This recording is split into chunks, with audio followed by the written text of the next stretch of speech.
السلام علیکم ورحمۃ اللہ وبرکاتہ۔ کیا حال ہے آپ سب کے؟ الحمدللہ، اللہ تبارک و تعالی آپ سب کو اپنے حفظ و امان میں رکھے، آمین۔ نحمدہ ونصلی علی رسولہ الکریم، اما بعد فاعوذ باللہ من الشیطان الرجیم، بسم اللہ الرحمن الرحیم۔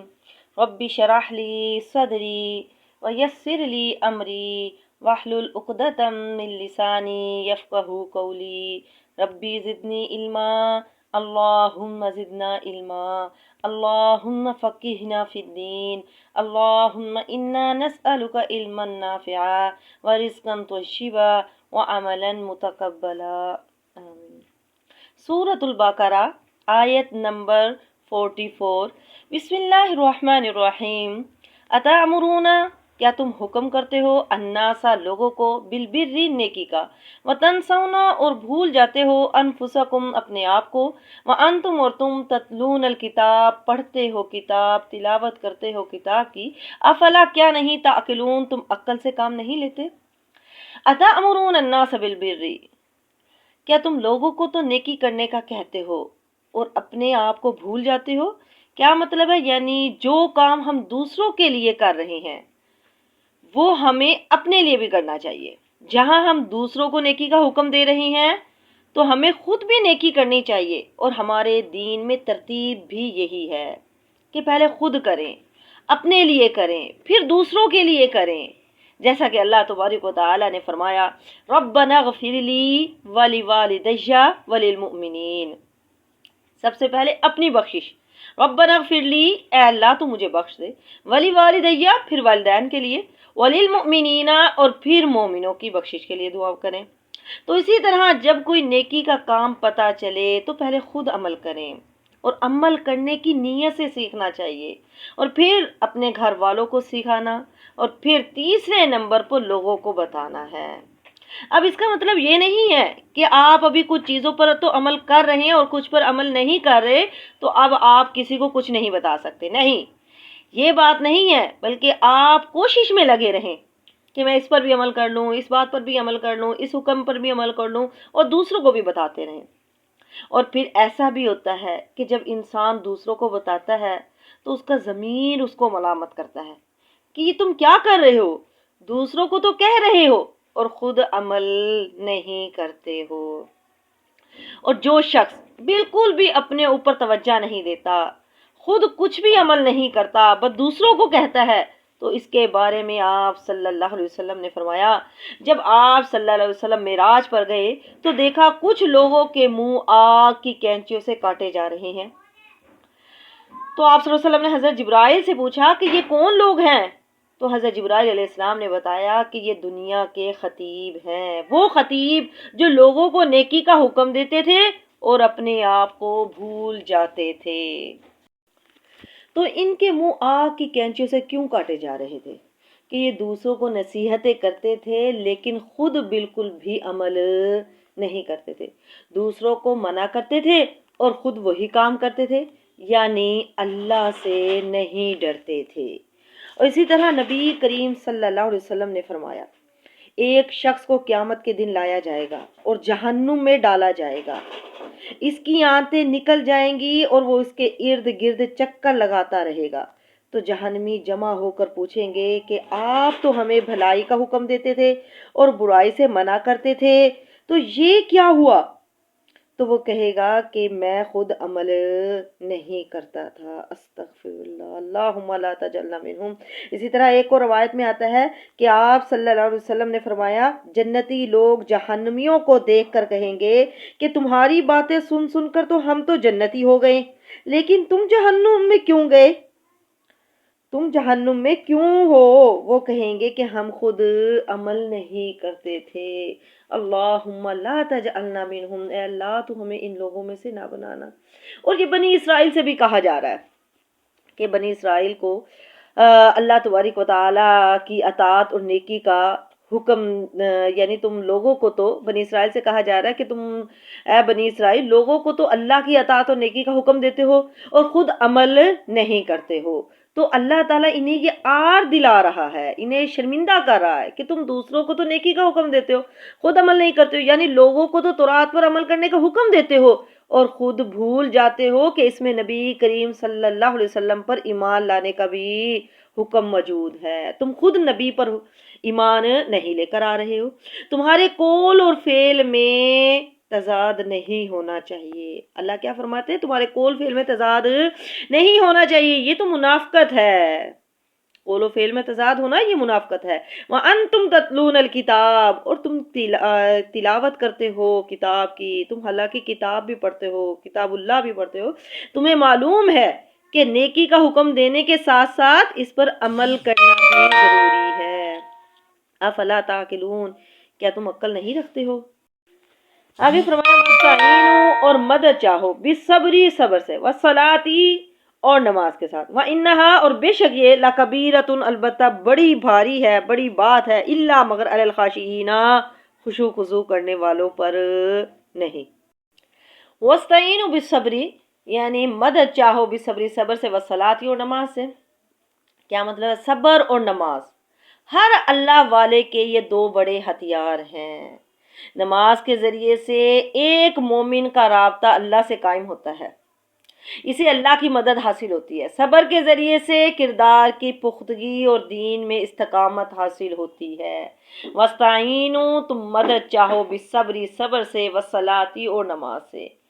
یعنی اگر کسی طرح کی بھی کوئی مشکل ہے یا آپ پر کوئی پریشانی آ گئی ہے، مصیبت ہے، یا عبادت میں دل نہیں ہے، دل نہیں کر رہا عبادت کرنے کو، دل نہیں لگ رہا، تو اللہ سے مدد مانگیں اور صبر کریں۔ صبر تین قسم پر ہے: مصیبت پر صبر کرنا، اللہ کی اطاعت پر صبر کرنا، اور نافرمانیوں سے بچنے پر صبر کرنا۔ آپ صلی اللہ علیہ وسلم نے فرمایا روزہ آدھا صبر ہے، گناہوں سے رک جانا بھی صبر ہے۔ اور انبیاء کرام کا طریقہ بھی یہی تھا کہ جب ان پر کوئی پریشانی آتی تو وہ نماز کی طرف متوجہ ہو جاتے۔ حذیفہ کہتے ہیں کہ نبی کریم صلی اللہ علیہ وسلم کو جب کوئی مسئلہ درپیش ہوتا تو نماز پڑھنے لگتے تھے، نماز کے لیے کھڑے ہو جاتے تھے، نماز پڑھنا شروع کر دیتے تھے۔ اور پھر کیا فرمایا؟ وَإِنَّهَا لَكَبِيرَةٌ إِلَّا عَلَى الْخَاشِعِينَ، وَإِنَّهَا، بے شک یہ، لَكَبِيرَةٌ، البتہ بڑی بھاری بات ہے، لیکن ان پر نہیں ہے جو خشوع خضوع کرتے ہیں، ان پر نماز بھاری نہیں جو خشوع خضوع کرتے ہیں، یعنی اللہ کے آگے عاجزی کرتے ہیں، اللہ کو بڑا سمجھتے ہیں، اللہ سے امید رکھتے ہیں کہ اللہ ان کی مشکلات دور کر دے گا۔ ان کو یہ یقین ہوتا ہے کہ ہمارا رب ہماری مشکل آسان کرے گا، اور اس بات کی بھی امید رکھتا ہے کہ ان مشکلات کے بدلے میرے لیے آخرت میں اجر ہے۔ تو جس کو اجر اور ثواب کی امید ہو تو اس کے لیے نیکی کرنا کچھ مشکل نہیں ہوتا، اس کے لیے نماز مشکل نہیں ہے۔ کیوں؟ کیونکہ اسے پتہ ہے کہ یہ نماز میرے مسائل کا حل بھی ہے، میرے لیے درجات کی بلندی کا ذریعہ بھی ہے۔ ہر سجدے کے بدلے انسان کا ایک درجہ بلند ہوتا ہے، تو جتنی بھی نمازیں پڑھیں گے، نوافل پڑھیں گے، اتنے ہی درجے بلند ہوتے جائیں گے۔ تو جس کو یہ یقین ہوتا ہے تو اس کے لیے نماز مشکل نہیں ہوتی، اس کے لیے نماز پڑھنا کوئی مشکل نہیں ہے۔ جو اللہ کے آگے جھکتے ہیں، جو خشوع خضوع کرتے ہیں، اللہ کی اطاعت کرتے ہیں، اس کی فرما برداری کرتے ہیں اور اللہ کے آگے جھکتے ہیں، تو وہ نماز کی طرف کیسے جاتے ہیں؟ وہ خشوع خضوع سے جاتے ہیں، وہ خوشی سے جاتے ہیں، وہ نماز کی طرف خوشی سے جاتے ہیں۔ نماز ایک معیار ہے یہ دیکھنے کا کہ ہمارے اندر ایمان کتنا ہے۔ نماز سے پتہ چلتا ہے کہ ہم کس درجے کے متقی ہیں۔ اب ہم اپنے آپ کا جائزہ لیں کہ جب اذان ہوتی ہے تو دل پر کیا گزرتی ہے، نماز کا وقت ہوتا ہے تو ہماری کیفیت کیا ہوتی ہے۔ یہاں کہا گیا کہ نماز و صبر، اس سے مدد حاصل کریں۔ بے شک یہ نماز پڑھنا بہت بھاری ہے، مگر جو خشوع خضوع کرتے ہیں ان پر بھاری نہیں ہے۔ تو پھر ہم اب اپنے آپ کا جائزہ لیں کہ جب اذان ہوتی ہے تو ہمارے دل پر کیا گزرتی ہے، نماز کا وقت آتا ہے تو ہماری کیا کیفیت ہوتی ہے۔ جب ہم جائے نماز کی طرف جاتے ہیں تو کس دل سے جاتے ہیں، کس شوق سے جاتے ہیں، اور اس جگہ کو ہم کیا سمجھتے ہیں، یہ کوئی باغ ہے یا کوئی قید خانہ ہے۔ اور یاد رکھیں صبر اور نماز سے زندگی آسان ہو جاتی ہے، یہ دونوں چیزیں ساتھ ساتھ ہیں۔ تمام انبیاء مشکل وقت میں نماز پڑھا کرتے تھے۔ نماز پڑھنے سے اللہ کی رحمتیں آتی ہیں، اللہ کی حفاظت ملتی ہے، اور نماز کی پابندی عام لوگوں کے لیے گرا ہے، یہ عام لوگوں پر بھاری ہوتی ہے، لیکن خشوع خضوع کرنے والوں کے لیے یہ آسان ہے، بلکہ اطمینان اور راحت کا باعث ہے۔ تو فرمایا وَاسْتَعِینُوا، جب بھی کوئی تکلیف، مصیبت، پریشانی آئے تو صبر اور نماز سے مدد لیا کرو، صبر کیا کرو۔ صبر کب کرنا ہے؟ جب مصیبت پہنچی ہے اسی وقت صبر کرنا ہے۔ صبر کیا ہے؟ الصبر عند الصدمۃ الاولی، آپ صلی اللہ علیہ وسلم نے فرمایا الصبر عند الصدمۃ الاولی، صبر وہ ہے جس وقت صدمہ پہنچا ہے اسی وقت صبر کرنا ہے۔ یہ نہیں کہ رو رو کر ہم تھک گئے یا ہماری آنکھوں کا پانی ختم ہو گیا تو پھر کہہ دیا کہ ہم صبر کریں گے، نہیں، جب صدمہ پہنچا ہے اسی وقت صبر کرنا ہے۔ تو صبر سے کام لیں، وصلاتی، اور نماز سے مدد حاصل کریں، وَإِنَّهَا لَكَبِيرَةٌ، البتہ یہ بڑی بھاری بات ہے نماز پڑھنا، الا مگر الخاشعین، جو خشوع خضوع کرنے والے ہیں، اللہ سے ڈرنے والے ہیں، ان کے لیے یہ بھاری نہیں ہے۔ الذین، وہ لوگ، یظنون، جو یقین رکھتے ہیں، انہم، بے شک وہ، ملاقو، ملنے والے ہیں، ربہم، اپنے رب سے، وانہم، اور بے شک وہ، الیہ، اسی کی طرف، راجعون، رجوع کرنے والے ہیں یا لوٹ کر جانے والے ہیں۔ تو الذین یظنون انہم، وہ لوگ جو یقین رکھتے ہیں کہ وہ اپنے رب سے ملنے والے ہیں۔ تو یہ نماز ان لوگوں پر آسان ہے جو یقین رکھتے ہیں کہ وہ اپنے رب سے ملاقات کرنے والے ہیں۔ قیامت پر یقین کرنا نیک اعمال کو آسان کر دیتا ہے، اور آخرت سے بے فکری انسان کو بے عمل بلکہ بد عمل بنا دیتی ہے۔ جو آخرت پر یقین رکھتے ہیں، جنہیں یقین ہے کہ آخرت نے آنا ہے، ہم نے اللہ کے سامنے پیش ہونا ہے، جو ہر وقت اپنی موت سے ڈرتے رہتے ہیں، اللہ کو یاد رکھتے ہیں، تو ان کے لیے نیک کام کرنا آسان ہو جاتا ہے۔ جو آخرت کو یاد نہیں کرتے، آخرت سے جو بے فکر ہیں، تو وہ یہ بات، بے فکری جو ہے، یہ انسان کو بد عمل بنا دیتی ہے، وہ برے عمل کرتا ہے۔ تو جس کو یقین ہے کہ رب کی طرف لوٹ کر جانا ہے تو وہ وہاں جانے کی تیاری بھی کرتے ہیں۔ دیکھیے، اگر ہم نے کہیں جانا تو ہم اس کی تیاری کرتے ہیں نا، اگر ہم نے کہیں بھی جانا ہے تو اللہ کے پاس بھی ہم نے جانا ہے، اس کی بھی ہمیں تیاری کرنی چاہیے، اس کی بھی ہمیں تیاری کرنی چاہیے۔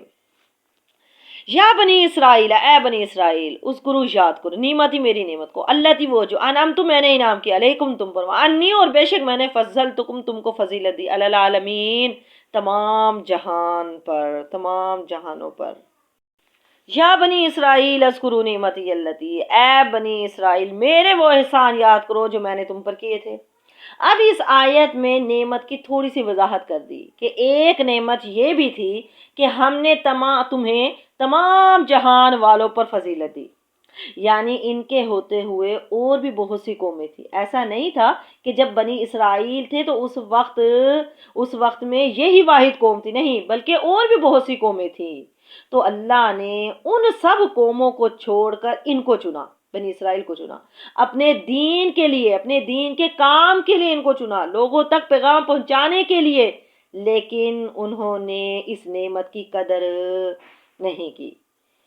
تو اللہ نے کیا فرمایا کہ ہم نے تمام جہانوں پر، جہان والوں پر تمہیں فضیلت بخشی تھی، ٹھیک ہے۔ اس سے مراد یہ ہے کہ رسول اللہ صلی اللہ علیہ وسلم سے پہلے زمانوں کے لوگ ہیں، جو آپ صلی اللہ علیہ وسلم سے پہلے جو لوگ تھے، پہلے زمانے کے جو لوگ تھے، ان پر، کیونکہ آپ صلی اللہ علیہ وسلم کے تشریف لانے پر یہ فضیلت جو ہے کنتم خیر امت فرما کر اس امت کو عطا کر دی گئی، آپ صلی اللہ علیہ وسلم کی امت کو، ٹھیک ہے۔ یا بنی اسرائیل، اے بنی اسرائیل، میرے وہ احسان یاد کرو جو میں نے تم پر کیے، اور یہ کہ میں نے تم کو تمام جہان کے لوگوں پر فضیلت عطا کی۔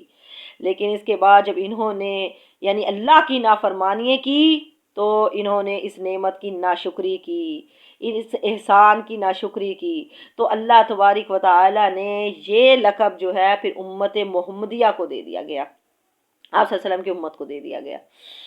وَاتَّقُوا، ڈرو، یومن، اس دن سے، لا، نہیں، تجزی، نہیں کام آئے گا، نفس، کوئی نفس، ان نفس، کسی بھی نفس کے، شیئن، کچھ بھی، ولا، اور نہیں، یقبل، قبول کی جائے گی، منہا، اس سے، شفاعت، کسی کی سفارش، ولا، اور نہیں، یؤخذ، لیا جائے گا، منہا، اس سے، عدل، کوئی بدلہ، ولا، اور نہیں، ہم وہ ینصرون، مدد دیے جائیں گے، مدد کیے جائیں گے۔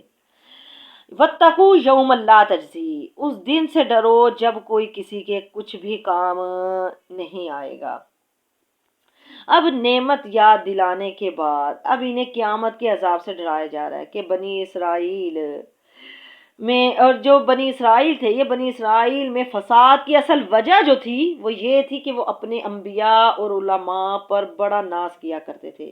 وہ سمجھتے تھے کہ ہم کتنے ہی گناہ کر لیں، ہمیں ہمارے بزرگ آباء و اجداد ہمیں بخشوا لیں گے۔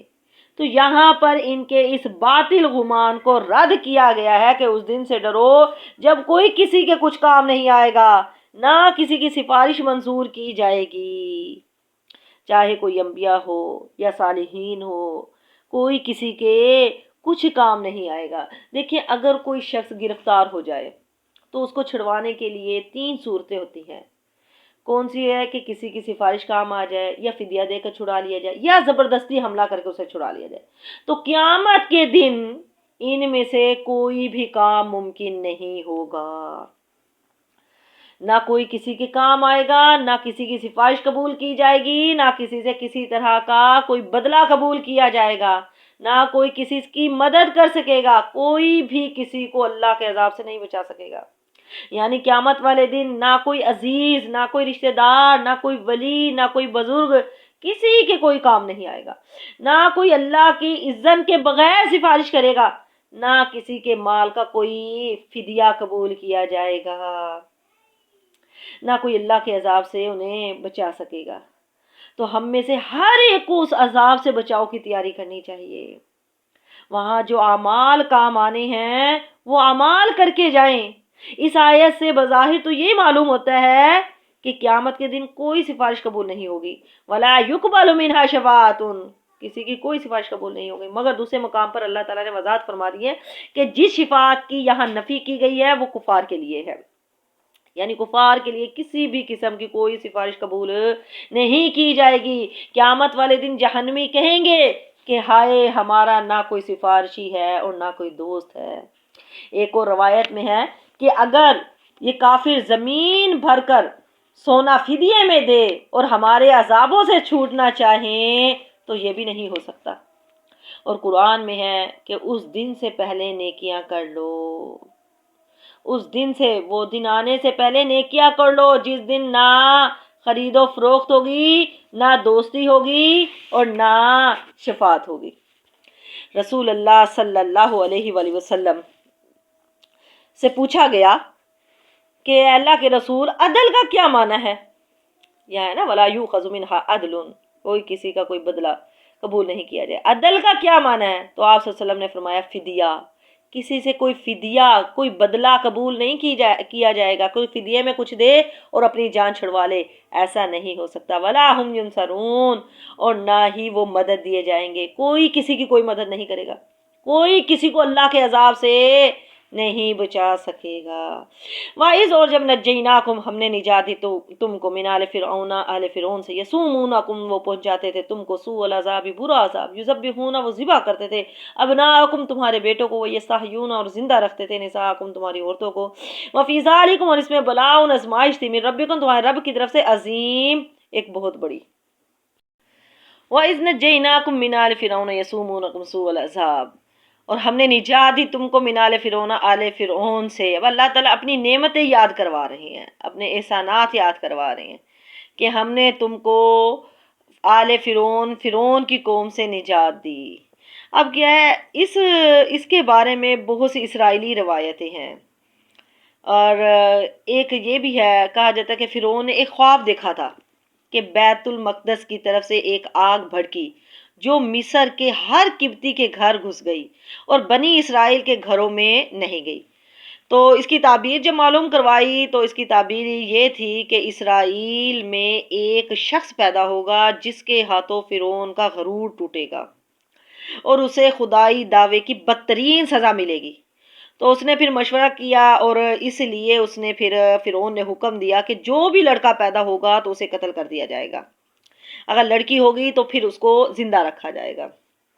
ایک تو یہ بات، اور ایک یہ بھی روایت ہے کہ فرعون اور اس کے درباریوں نے آپس میں مشورہ کیا کہ بنی اسرائیل کا کہنا ہے کہ اللہ نے حضرت ابراہیم علیہ السلام سے وعدہ کیا تھا کہ ان کی اولاد میں انبیاء اور بادشاہ پیدا فرمائے گا، ٹھیک ہے، تو لہٰذا اب انہوں نے کہا کہ اس کا بندوبست کیا جائے، اس کا بندوبست ہونا چاہیے۔ تو انہوں نے مشورے سے یہ فیصلہ کیا کہ ایسے آدمی مقرر کیے جائیں جن کے پاس چھریاں ہوں، وہ بنی اسرائیل میں چکر لگاتے رہیں، جہاں کہیں کوئی لڑکا پیدا ہو تو اسے ذبح کر دے۔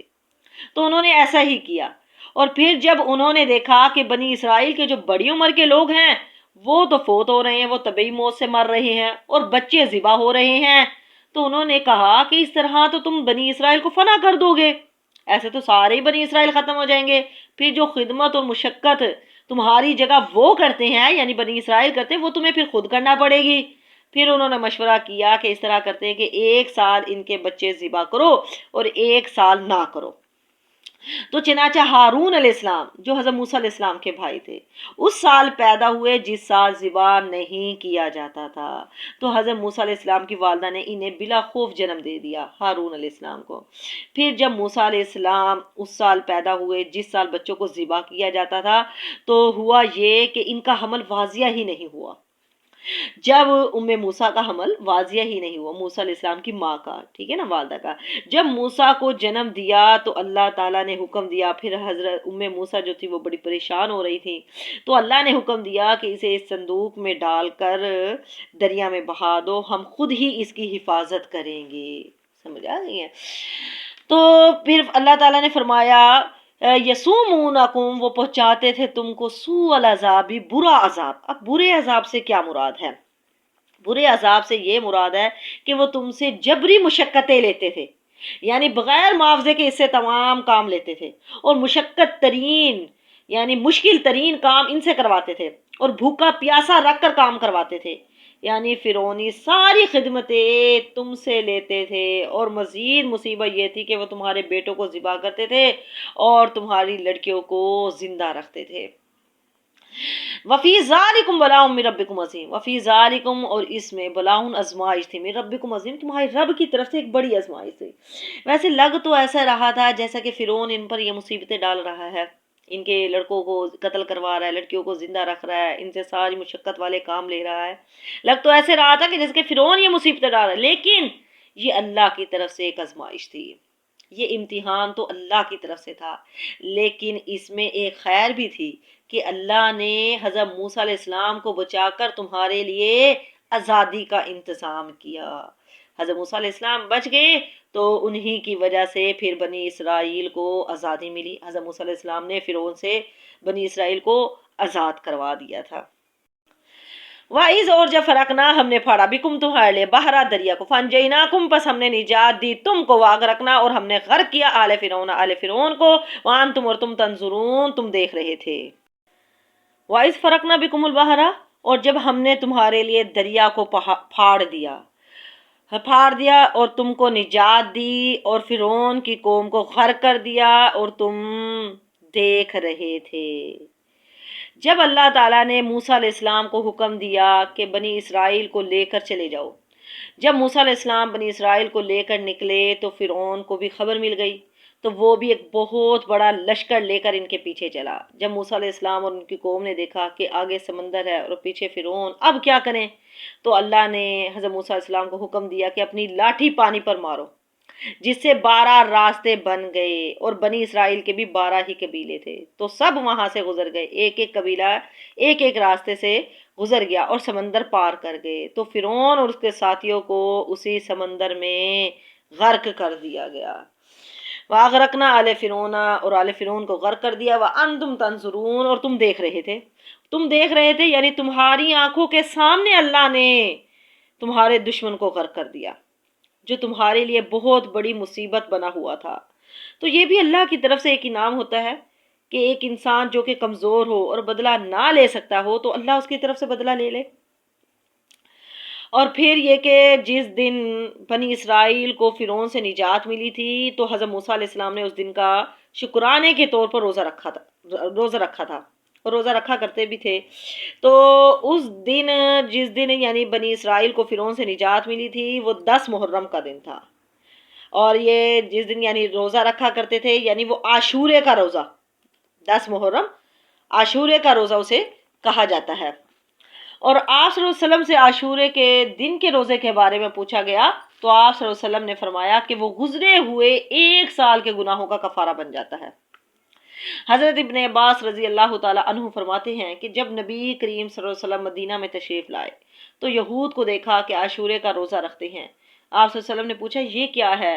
انہوں نے کہا کہ یہ ایک عظیم دن ہے، اس دن اللہ نے بنی اسرائیل کو ان کے دشمن سے نجات دی تھی، تو موسیٰ علیہ السلام نے اس کا روزہ رکھا تھا شکرانے کے طور پر۔ آپ صلی اللہ علیہ وسلم نے فرمایا میں تم سے زیادہ موسیٰ علیہ السلام پر حق رکھتا ہوں، تو آپ صلی اللہ علیہ وسلم نے اس دن کا روزہ رکھا اور اس کے روزے کا حکم بھی دیا۔ پھر جب رمضان کے روزے فرض ہوئے تو رمضان کے روزے فرض ہونے پر عاشورہ کا روزہ نفل قرار دے دیا گیا، پھر یہ نفلی ہو گیا۔ تو وَأَنْتُمْ تَنْظُرُونَ یعنی تم دیکھ رہے تھے، تو یہ 10 محرم کا دن تھا، اور 10 محرم کو یعنی عاشورہ کا دن کہتے ہیں، عاشورہ کا روزہ اسے کہتے ہیں۔ وآخر دعوانا ان الحمد للہ رب العالمین، سبحانک اللہم وبحمدک، اشہد ان لا الہ الا انت، استغفرک واتوب الیک۔ السلام علیکم ورحمۃ اللہ وبرکاتہ۔